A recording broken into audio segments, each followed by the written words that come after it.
बहू, पूरा घर छान लिया, तुम्हारी सांस नहीं दिख रही है, कहीं गई है क्या? मैं कहकर गया था कि चौराहे पर गांव का साहूकार मिलने आएगा, उसके बाद मुझे बैंक जाना है और उस कागज पर उसके दस्तखत लगेंगे।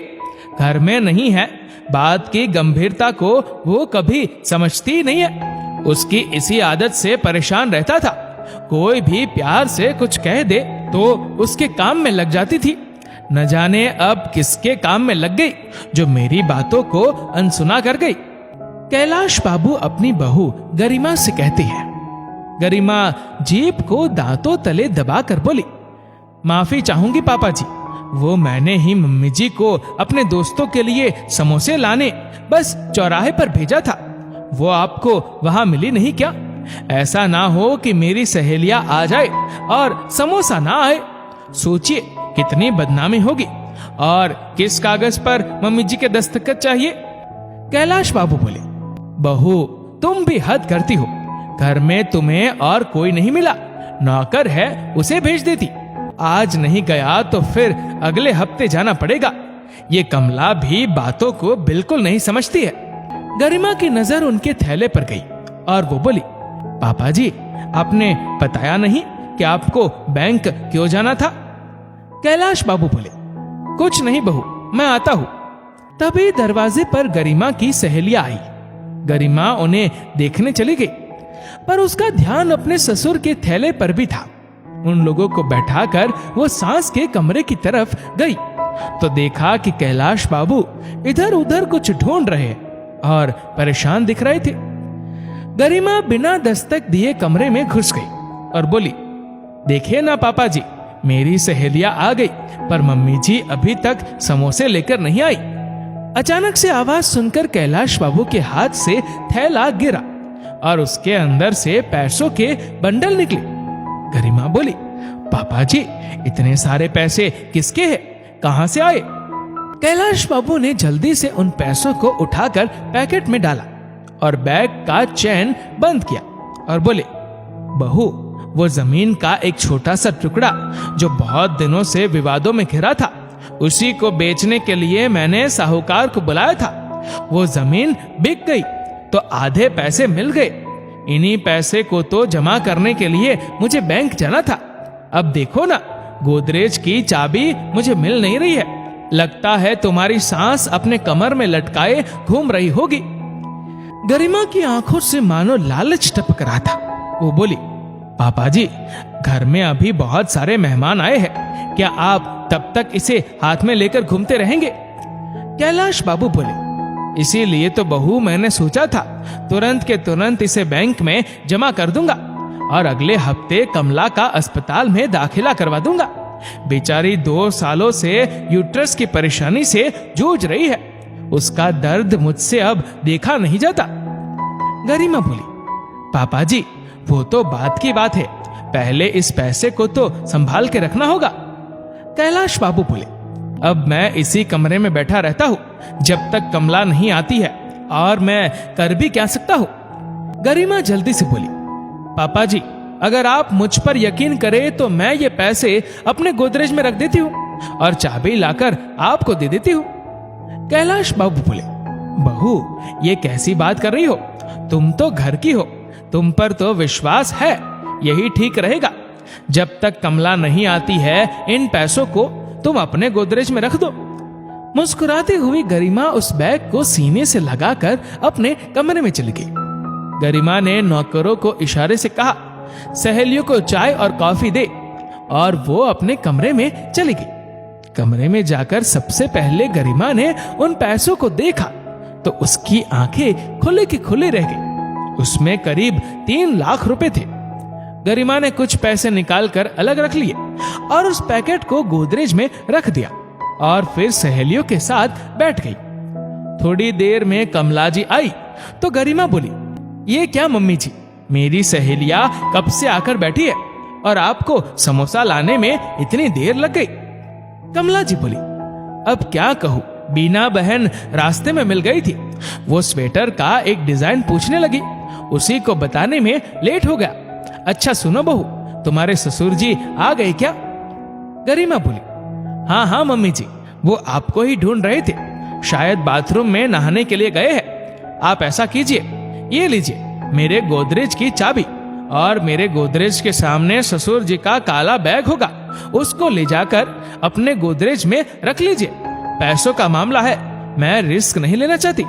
कल को पैसे कम हो गए तो सब मेरा ही नाम लगाएंगे, क्योंकि ससुराल में तो सबसे कमजोर बहू ही होती है। कमला जी बोली, ऐसा क्यों कहती हो बहू?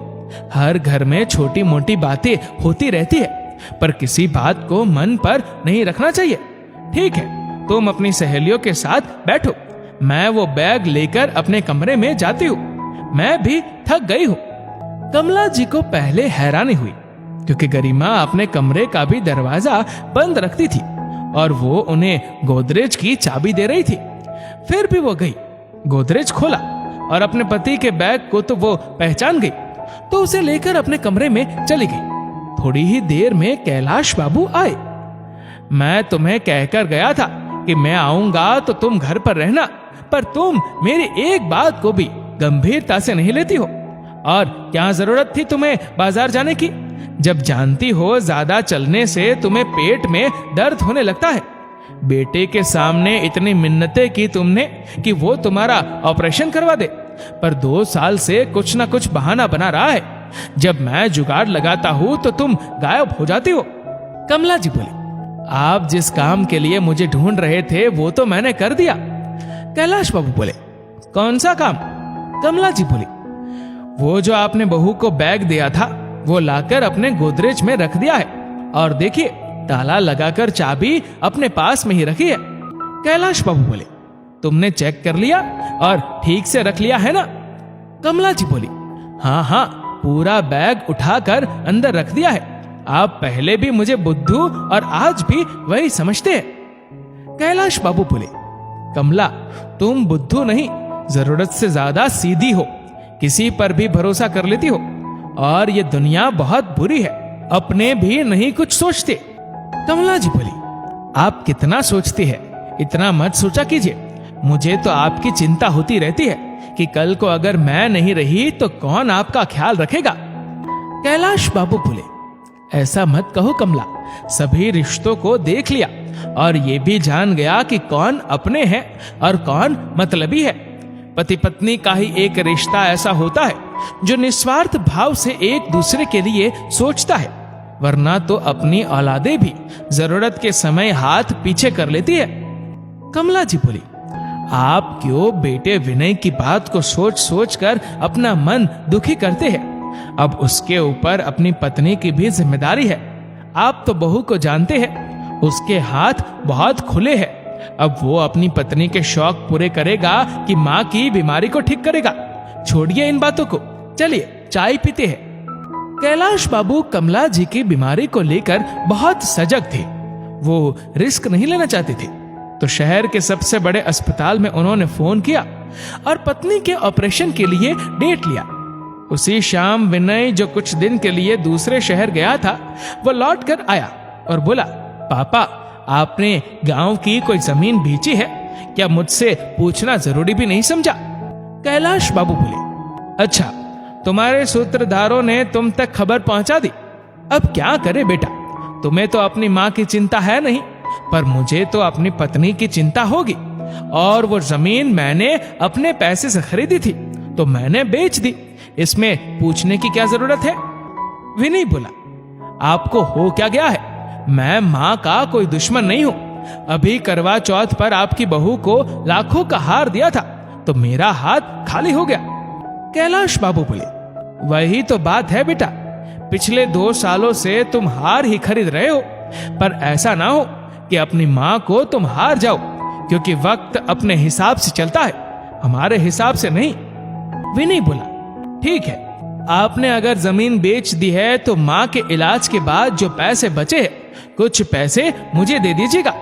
अपने दोस्त के साथ मिलकर मैंने एक कंपनी में पैसा लगाया है, मेरे पास तो था नहीं तो मैंने उससे कर्जा ले लिया। क्यों किसी के कर्जे में रहना, पैसे देकर मुक्त हो जाऊंगा। कैलाश बाबू बोले, वही तो मैं सोचूं कि तुम्हें कैसे वक्त मिल गया मुझसे बात करने का और अपनी माँ का हालचाल पूछने का। मतलब की बात तो अब सामने आई। बेटा, इतने बड़े हॉस्पिटल में तुम खुद सोच लो कि कितना खर्चा लगेगा। अपने बूढ़े माँ बाप की सहायता करने की जगह तुम उनसे ही सहायता की उम्मीद लगाकर बैठे हो। इतना कहकर कैलाश बाबू चले गए। 2 दिन बाद अस्पताल से फोन आया, आप आकर पैसे जमा करवा दीजिए और मरीज का दाखिला करवा दीजिए। कैलाश बाबू कमला जी से बोले, कमला, कल तैयार रहना अस्पताल के लिए, कुछ कपड़े रख लेना, फिर कल चलते हैं और तुम्हारा दाखिला करवा देंगे।